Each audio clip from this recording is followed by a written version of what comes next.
সাম্প্রতিক সময়ে ইউক্রেন জুড়ে হামলার মাত্রা বাড়িয়েছে রুশ বাহিনী। একের পর এক গ্রাম নিজেদের দখলে নেওয়ার দাবি করছে তারা। যুদ্ধক্ষেত্রে সেনারা অগ্রগতি অর্জন করছে বলে জানিয়েছেন রুশ প্রেসিডেন্ট ভ্লাদিমির পুতিন। তার দাবি, অভিযানের মুখে ইউক্রেনের পূর্ব ও দক্ষিণাঞ্চলের বিভিন্ন এলাকা থেকে জীবন বাঁচাতে পালিয়ে গেছে ইউক্রেনের সেনারা। রোববারও ইউক্রেনের বিভিন্ন শহরে হামলা চালায় পুতিন বাহিনী।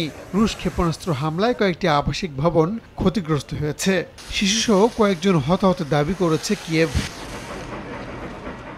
দোনেৎস্কের একটি সেনা কমান্ড সেন্টারে হামলার দাবি করেছে রুশ বেশ কয়েকটি টেলিগ্রাম চ্যানেল। এ হামলায় বহু ইউক্রেনের সেনা হতাহত হয়েছে বলে উল্লেখ করা হয়, যদিও রুশ প্রতিরক্ষা মন্ত্রণালয় এখনও বিষয়টি নিশ্চিত করেনি। পশ্চিমাদের সহায়তা কমে আসায় প্রতিনিয়ত লড়াই করার সক্ষমতা হারাচ্ছে ইউক্রেনীয় বাহিনী। বারবার মিত্রদের কাছে অস্ত্র ও গোলাবারুদ সরবরাহের আহ্বান জানাচ্ছেন প্রেসিডেন্ট ভলোদিমির জেলেনস্কি।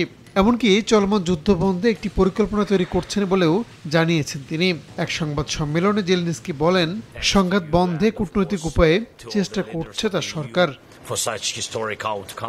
নগদের কাছে সব গ্রাহকই প্রিয়, তাই তো সারা দেশে ক্যাশ আউট চার্জ সবচেয়ে কম। 2022 সালে ইউক্রেনের সামরিক অভিযান শুরু করে রাশিয়া। গেল 2 বছরে ইউক্রেনের কয়েকটি অঞ্চল নিজেদের দখলে নিয়েছে রুশ বাহিনী। চলমান যুদ্ধে নিজেদের বহু সেনাও হারিয়েছে রাশিয়া। রাহানুল রানা, সময় সংবাদ।